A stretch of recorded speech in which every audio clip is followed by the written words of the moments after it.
Movie की शुरुआत में हम एक गांव का सीन देखते हैं। वहां हमें एक औरत दिखाई देती है। उसकी डिलीवरी होने वाली थी, लेकिन उसे एक बेटी हो जाती है। इसके बाद उस औरत का पति अपनी बेटी को दूध में डुबाकर भगवान को अर्पित कर देता है, क्योंकि क्योंकि वहां लड़की पैदा होते ही मार दी जाती थी। ये लोग काम करने के लिए रघु नाम के एक बच्चे को रखते हैं। रघु नीची जाति का था।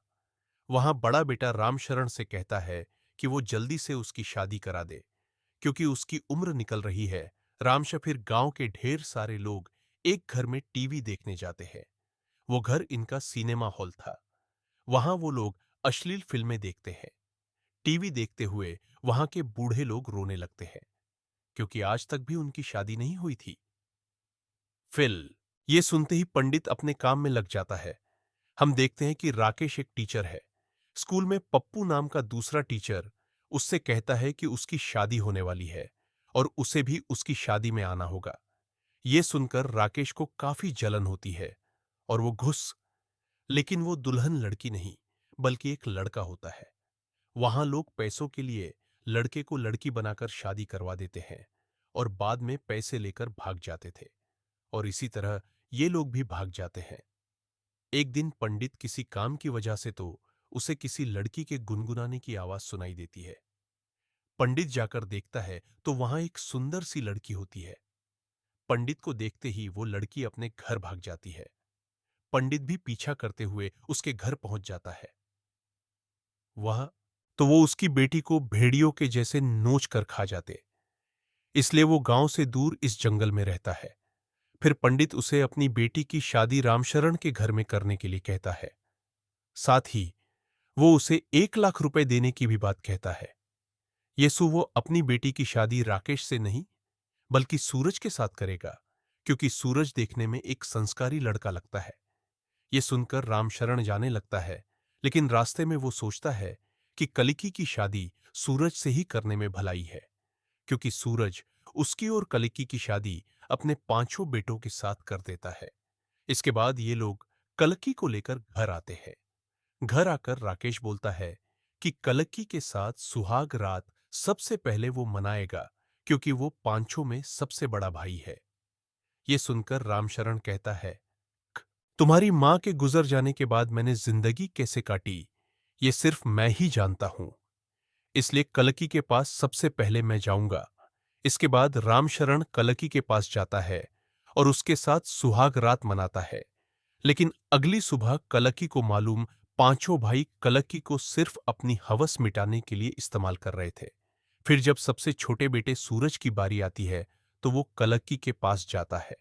लेकिन उस दिन कलक्की की तबीयत ठीक नहीं थी, तो वो उसके साथ जबरदस्ती नहीं करता है और वो सिर्फ सूरज काम में कलक्की की हेल्प भी करता है, जिसके बाद दोनों एक दूसरे से प्यार करने लगते हैं। इसके बाद कलक्की अपने बाकी पतियों को अपने पास आने से रोकने लगी, जिससे रामशरण और उसके बाकी बेटे जलने लगते हैं कि सूरज ने ही उनका काम खराब किया है अपनी, कि कोई सोच भी नहीं सकता है। एक दिन चारों भाई मिलकर सूरज को मार देते हैं, जिसके बाद कलकी बिल्कुल अकेली हो जाती है। इसके बाद रामशरण समेत बाकी भाई कलकी के साथ दिन में कई बार जबरदस्ती करते, लेकिन कलकी चाहकर भी कुछ नहीं कर पाती।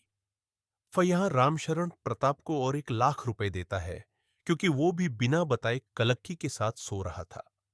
अपने बाप के पैसों के लालच के बाद भी कलक्की उसके पैस छूती है। कुछ देर बाद प्रताप वहां से चला जाता है। भले ही प्रताप अपनी बेटी को इन भर राकेश और बाकी भाई कलक्की को बहुत मारते हैं। वो कहते हैं कि तुम्हारी वजह से तुम्हारा बाप यहां आया और हमें उसे 1 लाख रुपए देने पड़े।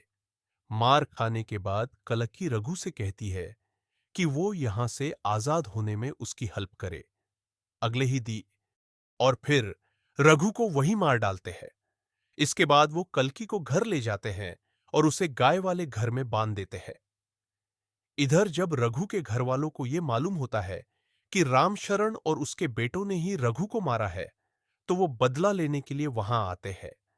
फिर वो अपने बिरादरी के लोगों में जाता है और उन्हें भड़काते हुए कहता है कि बड़े लोगों ने उनके बच्चे को मार डाला।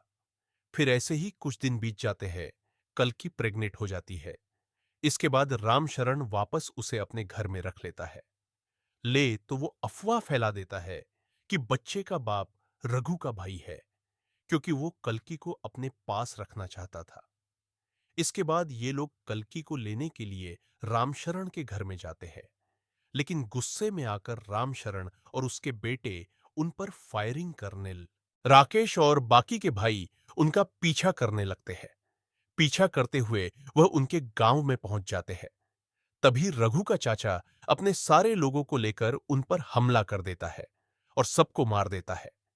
इस बात से रामचरण को बहुत गुस्सा आता है और वह गुस्से में कल्कि को मनहूस कहता है।